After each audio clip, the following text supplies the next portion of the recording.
Assalamualaikum warahmatullahi wabarakatuh. Halo sobat setia fakta kehidupan. Tidak lupa kami sampaikan salam sehat, salam sejahtera. Semoga tercurah segala bentuk kebaikan dan juga kita semua dalam lindungannya. Amin. Seperti biasa, kita akan berbagi kisah dari yang unik, menarik sampai bikin nangis. Mari kita simak kisahnya.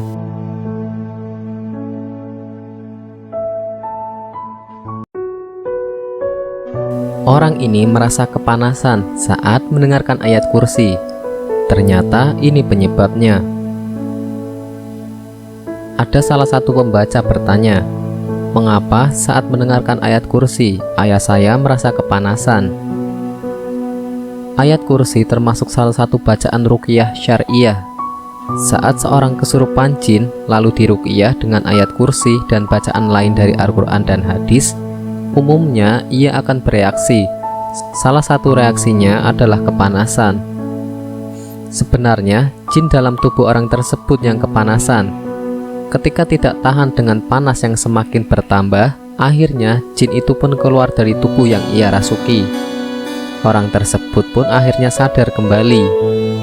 Nah, ketika ayah Anda merasa kepanasan saat mendengar ayat kursi, besar kemungkinannya ada jin yang mengikuti atau mengganggunya. Bagaimana jin bisa mengikuti atau menempel pada seseorang?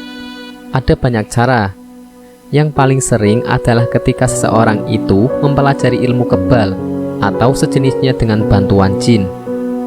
Saat ia menguasai ilmu tersebut, apalagi dengan ritual tertentu seperti puasa mutih dan menyembelih ayam, sebenarnya ia sedang bertransaksi dengan jin. Jin menempel pada dirinya dan memberikan kekuatan kebal atau sejenisnya kepada dia. Kedua, bukan dia yang mempelajari ilmu tersebut, tapi orang tuanya.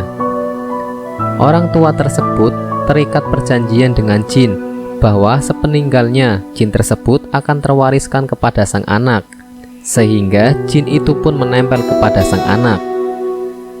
Bisa pula seseorang yang terlibat dengan perdukunan atau sihir. Saat ia mengorbankan sesuatu atau memenuhi syarat yang ditentukan oleh si dukun, jin datang untuk membantunya. Jin menempel atau mengikutinya. Saya pernah menjumpai seseorang yang minta anaknya diruqyah. Dia yang hanya mendengarkan bacaan ruqyah malah bereaksi kepanasan. Akhirnya ia cerita bahwa semasa muda dulu ia pernah belajar ilmu kanuragan seperti ciri-ciri di atas. Sering juga terjadi. Dulu sebelum pandemi, orang yang hanya mengantarkan ruqyah malah bereaksi kepanasan saat mendengarkan bacaan ruqyah termasuk ayat kursi. Setelah diteliti, ternyata ia pernah belajar ilmu hitam atau pernah terlibat perdukunan. Ayat kursi memang banyak keutamaan, di antaranya perlindungan dari jin dan sihir. Wallahu a'lam bishawab.